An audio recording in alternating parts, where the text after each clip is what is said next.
Okay, so let's talk about one of the most terrifying injuries you can imagine, a broken neck. For a surgeon, this is an immediate, high-stakes dilemma. Do you operate or not? We're going to break down the revolutionary scoring system that brought order to all that chaos.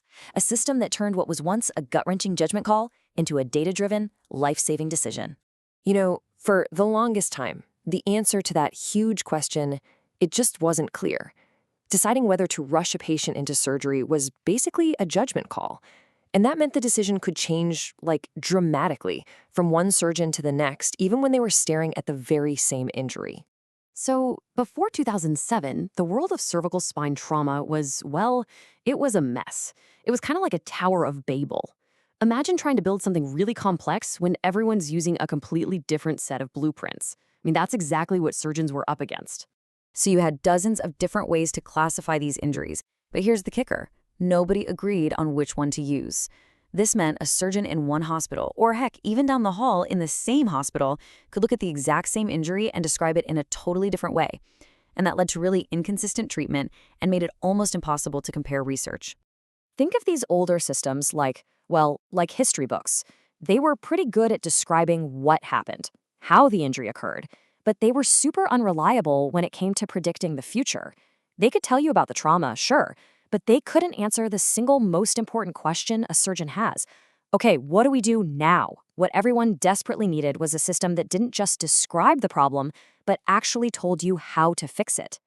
All right, so then came 2007, and this was a huge shift. The Spine Trauma Study Group came along and introduced a whole new way of thinking, one that was going to change everything.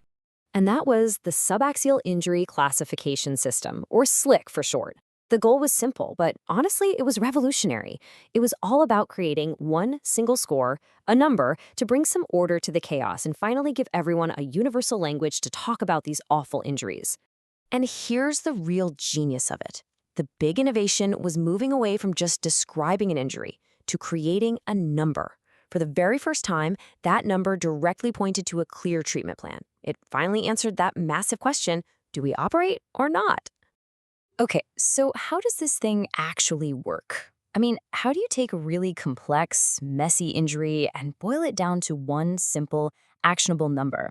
Well, it all boils down to just three key parts. First up is morphology. That's just a fancy word for the physical shape of the bone injury itself. So surgeons look at the scans, a simple compression fracture gets 1 point, but a really severe dislocation where things are twisted and totally unstable, that gets 4 points. Okay, second component, they look at the soft tissues, what's called the disco-ligamentous complex, or DLC. Now, this is basically the network of discs and ligaments that holds your vertebrae together, kind of like biological rope. If it's all good, that's 0 points. But if it's clearly torn apart, that's a huge sign of instability, and it scores 2 points.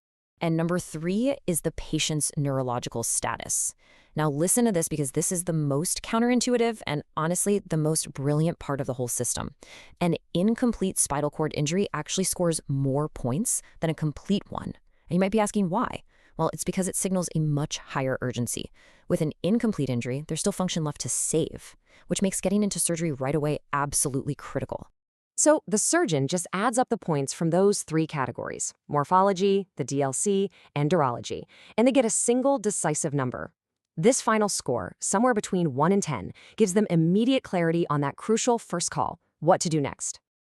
So you've got this number. Now what? How does that number actually turn into a life-altering decision? Well, this is where the system goes from just being a set of rules to being a clear roadmap for treatment. And the guidance is just incredibly clear.